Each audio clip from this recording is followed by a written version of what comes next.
तो बच्चों, आज की इस वीडियो में हम विज्ञान कक्षा 8 पाठ 3 जो है हमारा संश्लेषित रेशे और प्लास्टिक, उसके महत्वपूर्ण प्रश्न उत्तर जो हैं उनको आसानी से समझेंगे।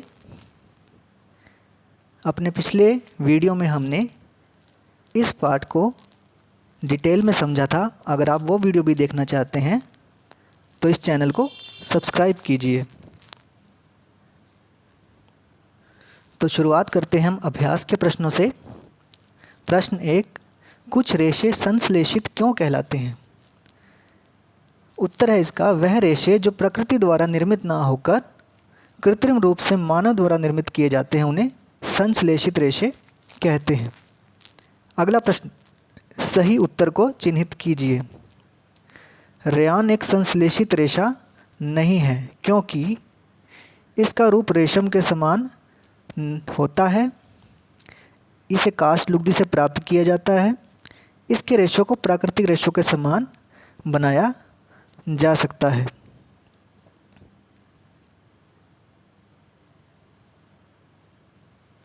अगला क्वेश्चन है, रिक्त स्थानों की पूर्ति कीजिए।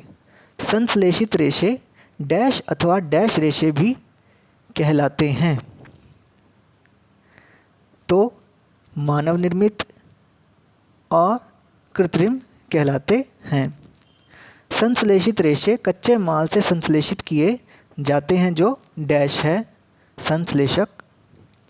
संश्लेषित रेशों की भांति प्लास्टिक भी एक डैश है बहुलक। अगला प्रश्न है, नायलॉन रेशों से निर्मित दो वस्तुओं के नाम बताइए जो नायलॉन रेशों की प्रबलता दर्शाते हों। तो आंसर है इसका, चट्टानों पर चढ़ने के लिए प्रयुक्त की जाने वाली रस्सी पैराशूट नायलॉन रेशों की प्रबलता को दर्शाते हैं। अगला प्रश्न है, खाद्य पदार्थों का संचय करने के लिए प्लास्टिक के बर्तनों का उपयोग के 3 लाभ बताइए। तो आंसर इसका है, खाद्य पदार्थों का संचयन करने हेतु 3 उपयोग हैं। यह भार में हल्के होते हैं, यह मजबूत होते हैं और यह चिरस्थायी मतलब लंबे समय तक टिके रहने वाले होते हैं। अगला प्रश्न है, थर्मोप्लास्टिक तथा थर्मोसेटिंग प्लास्टिक के मध्य अंतर को स्पष्ट कीजिए। तो थर्मोप्लास्टिक में आप देख सकते हैं यह गर्म होने पर आसानी से विकृत हो जाते हैं, जबकि थर्मोसेटिंग में गर्म होने पर विकृत नहीं होते। इनको आसानी से मोड़ा जा सकता है जबकि थर्मोसेटिंग को आसानी से मोड़ा नहीं जा सकता।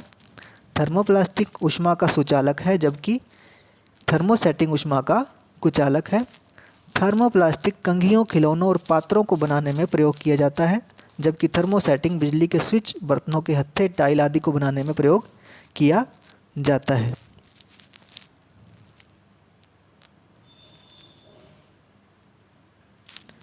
अगला प्रश्न है, थर्मोसेटिंग प्लास्टिक से निम्नलिखित क्यों नहीं बनाए जा सकते? डेंची की हत्थी। थर्मोसेटिंग प्लास्टिक आग का कुचालक होता है। अन्य प्लास्टिक की तुलना में इसमें गर्मी को सहन करने की क्षमता अधिक होती है। इस कारण डेंची की हत्थी थर्मोप्लास्टिक की बनाई जाती है। उसके बाद है switch plug board. Thermosetting plastic विद्युत का कुचालक होता है। इससे बनने वाले स्विच प्लग बोर्ड इनको प्रयोग करने वालों को किसी भी प्रकार के विद्युत से लगने वाले झटकों से सुरक्षित रखते हैं।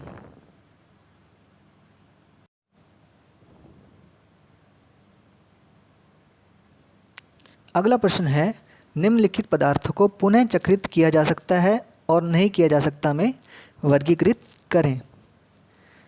तो आंसर है इसका, पुनः चक्रित करने वाले पदार्थ प्लास्टिक के खिलौने, सामग्री लाने वाले थैले, बॉल पॉइंट पेन, प्लास्टिक के कटोरे, विद्युत तारों के आवरण और प्लास्टिक की कुर्सियाँ हैं।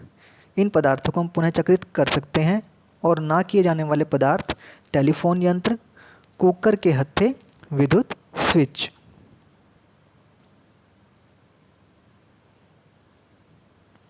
अगला प्रश्न है, राणा गर्मियों के लिए कमीज खरीदना चाहता है। उसे सूती कमीजें खरीदनी चाहिए या संश्लेषित, कारण सहित सलाह दीजिए। तो आंसर है इसका संश्लेषित रेशे बहुत ही जल्द गर्मियों में गर्म हो जाते हैं, जिसके कारण इनसे बने वस्त्रों को पहनने वालों को अधिक पसीना आता है, जबकि सूती कपड़े हवा का आदान प्रदान करते हैं जिससे ठंडक बनी रहती है। अर्थात राणा को सूती कपड़े की बनी कमीज ही पहननी चाहिए। अगला प्रश्न है, उदाहरण देकर प्रदर्शित कीजिए कि प्लास्टिक की प्रकृति असंक्षारक होती है। प्लास्टिक लोहे और अन्य धातुओं की तरह वायु, जल और अम्लों के साथ अभिक्रिया नहीं करता, इसलिए प्लास्टिक का संक्षारण नहीं होता। प्लास्टिक एक अनअभिक्रियाशील पदार्थ है, इसलिए इससे बने कंटेनरों और डिब्बों में खाद्य सामग्री को संरक्षित कर सकते हैं। अगला प्रश्न है, क्या दांत साफ करने के ब्रश का हैंडल और सूक एक ही पदार्थ के बनने चाहिए? तो इसका आंसर है नहीं।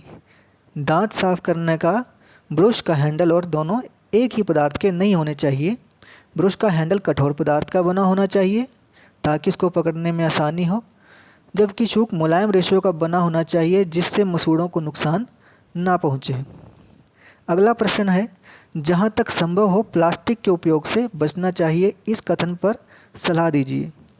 तो हम जानते हैं कि प्लास्टिक ऊष्मा की कुचालक होने से इसमें विभिन्न बर्तनों में और औजारों में प्रयोग किया जाता है, परंतु प्लास्टिक आसानी से अपघटित नहीं किया जा सकता और मिट्टी में दबे रहने के बाद भी अपघटित नहीं होता, जिससे वातावरण में हानिकारक प्रभाव पड़ते हैं। इसलिए प्लास्टिक का उपयोग कम से कम करना चाहिए। अब हमें सही मिलान करना है खंड ए और खंड बी का।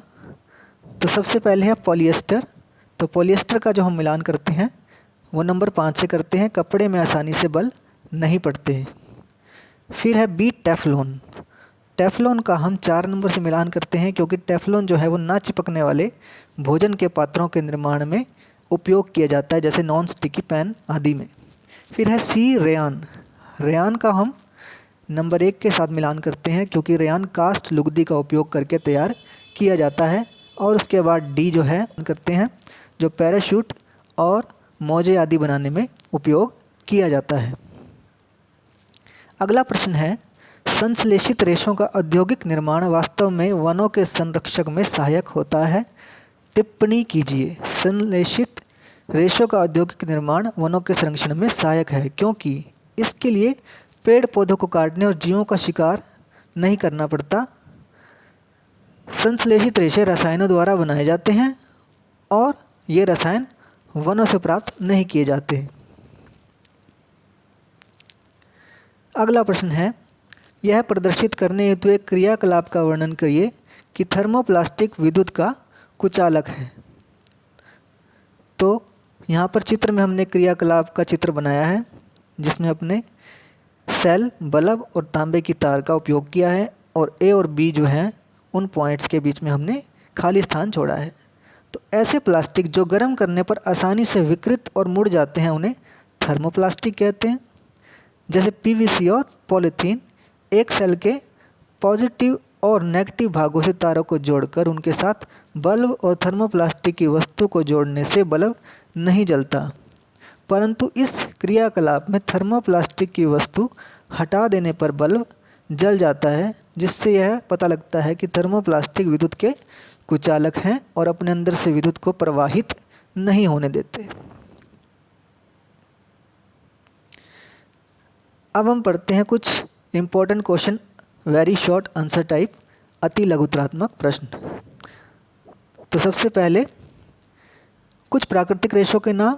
कपास, ऊन, रेशम, ये प्राकृतिक रेशे हैं। एक प्राकृतिक बहुलक यानी कि पॉलीमर का नाम बताइए। सेलुलोज। उस रेशे का नाम बताएं जो रेशम जैसा है परंतु मानव निर्मित है, जो हम पढ़ चुके हैं, रेयान। अगला प्रश्न है, काष्ठ लुगदी से कौन सा रेशा प्राप्त होता है? यह भी हम पढ़ चुके हैं, रेयान। अगला प्रश्न है, नायलॉन कौन से वर्ष में बनाया गया? 1931 में। कोयला, वायु और जल से कौन सा रेशा निर्मित किया जाता है? नायलॉन। किस रेशे से पैराशूट और तंबू बनाए जाते हैं? नायलॉन। अगला प्रश्न है पीईटी क्या है? यह एक पॉलिएस्टर की एक किस्म है जिसका उपयोग बोतलें, बर्तन आदि बनाने में किया जाता है। पैराशूट और चट्टानों पर चढ़ने वाले रस्से नायलॉन से क्यों बनाए जाते हैं? उत्तर है प्रबलता के कारण, क्योंकि हम पढ़ चुके हैं कि नायलॉन बहुत ही मजबूत होता है। प्लास्टिक की कुछ विशेषताएं बताइए। प्लास्टिक में पुनः चक्रण, पुनः उपयोग, रंगने, पिघलने और तारे बनाने वाले गुण होते हैं। इसके बाद अगला प्रश्न है पॉलीथीन और पीवीसी क्या है? उत्तर, यह एक थर्मोप्लास्टिक है, मतलब गर्म करने पर इसकी आकृति में परिवर्तन हो जाता है। बेकेलाइट किस प्लास्टिक का उदाहरण है? बेकेलाइट थर्मोसेटिंग प्लास्टिक का उदाहरण है जो कि गर्म करने पर आकृति में परिवर्तन नहीं करता। टेफ्लॉन कहाँ उपयोग होता है? टेफ्लॉन का उपयोग ना चिपकने वाले नॉन स्टिकी बर्तन बनाने में होता है। थर्मोप्लास्टिक के 2 उदाहरण दीजिए। Polythene, PVC. गर्म पानी से प्लास्टिक की बोतलों का आकार क्यों बिगड़ जाता है? क्योंकि प्लास्टिक की बोतलें थर्मोप्लास्टिक की बनी होती है। कौन सा थर्मोसेटिंग प्लास्टिक वाष्पनशील, ऊष्मारोधक और अग्नि प्रूफ है? उत्तर मेलामाइन। अगला प्रश्न है कारों, वायुयानों आदि में धातुओं की जगह प्लास्टिक का उपयोग क्यों किया जाता है? उत्तर, क्योंकि यह धातुओं की अपेक्षा हल्का होता है। प्लास्टिक पात्र का उपयोग करने में आसान क्यों है? प्लास्टिक पात्र हल्के, सस्ते, मजबूत और आसानी से संभाले जा सकते हैं। अगला प्रश्न है किन्हीं 2 अनिम्नीकरणीय पदार्थों के नाम बताओ। उत्तर, प्लास्टिक, धातु के बर्तन। अगला प्रश्न है प्राकृतिक रेशों की जगह कृत्रिम रेशों का उपयोग करने के कारण लिखिए। चिरस्थायित्व और उपलब्धता। अगला प्रश्न है कृत्रिम रेशों का एक मुख्य हानिकारक गुण क्या है? उत्तर, यह गर्म करने पर पिघल जाता है। फिर है निम्नीकरण पदार्थ क्या हैं? वे पदार्थ जिनका जीवाणुओं द्वारा अपघटन नहीं होता उन्हें अविघटनशील पदार्थ कहते हैं, मतलब अनिम्नीकरणीय पदार्थ कहते हैं। शाकाहारी की मौत और नालियों का अवरुद्ध करने के लिए कौन सा पदार्थ उत्तरदायी है? उत्तर, प्लास्टिक के थैले। 4R का सिद्धांत क्या है? Reduce, reuse, recycle, recover. Plastic अविघटनकारी है, क्या यह पर्यावरण हितैषी है अथवा पर्यावरण शत्रु है? तो हम जानते हैं कि प्लास्टिक पर्यावरण शत्रु है, इससे पर्यावरण प्रदूषण होता है। तो बच्चों ये थे विज्ञान कक्षा 8 पाठ 3 के महत्वपूर्ण प्रश्न। अगर आपको ये वीडियो पसंद आया तो इस वीडियो को ज़्यादा से ज़्यादा शेयर कीजिए और लाइक कीजिए। अगर विज्ञान से संबंधित और वीडियो आप देखना चाहते हैं तो इस चैनल को सब्सक्राइब भी कीजिए। धन्यवाद। ऐसे ही और वीडियो के लिए लाइक कीजिए, सब्सक्राइब कीजिए और साथ में ही घंटी के बटन को भी दबाएं।